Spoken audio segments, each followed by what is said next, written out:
Welcome!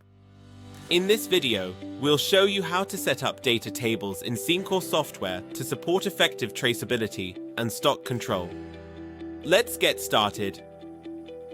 We'll walk you through how to set up material batch segments and add them directly into the data table.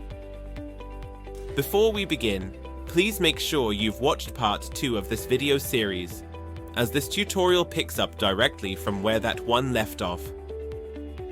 Let's dive into setting up the data table for material batch segments.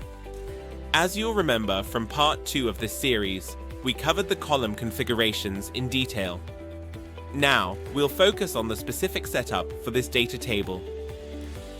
You can set up both the material and material batch columns as linked entities, connecting them to their respective tables.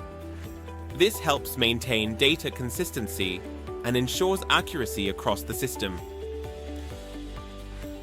The segment status column is set up with a combo list setup, allowing us to define specific statuses like available, consumed, or QC hold. We've also added triggers based on the selected status using pointer task types.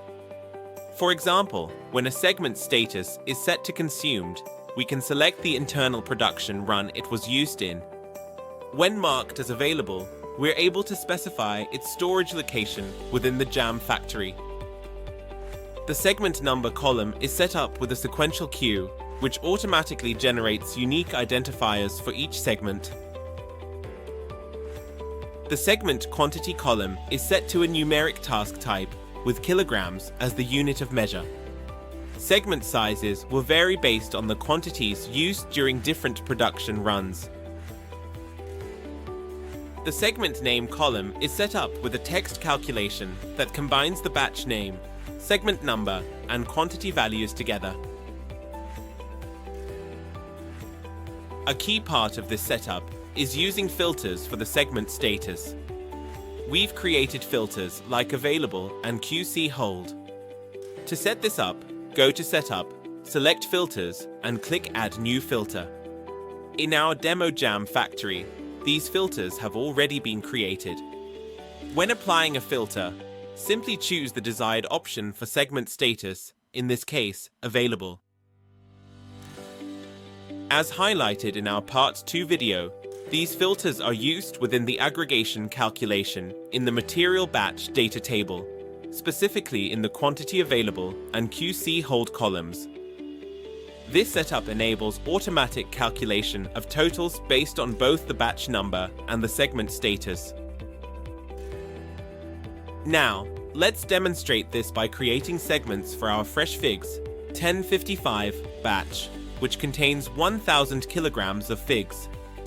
Just like with material batches, segments can be captured through a task or entered directly into the data table.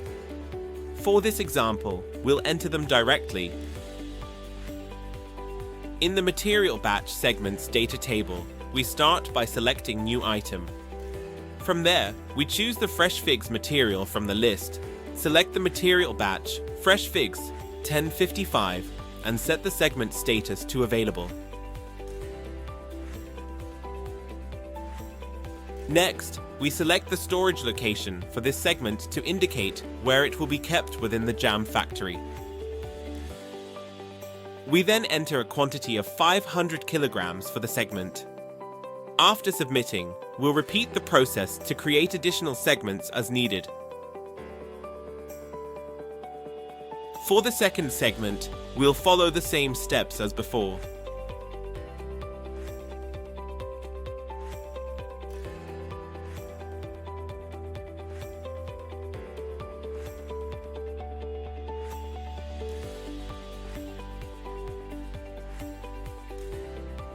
For the third and final segment, we repeat the process accordingly.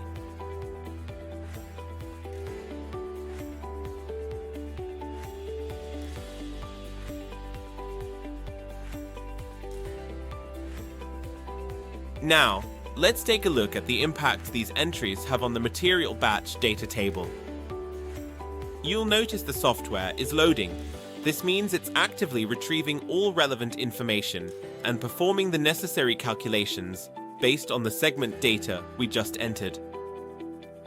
As you can see, the quantity available column now shows 900 kilograms, and the QC hold column displays 100 kilograms, accurately reflecting the segments we just created.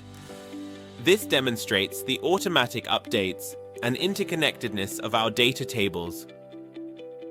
Thank you for watching. Should you have any questions, please feel free to reach out and contact us.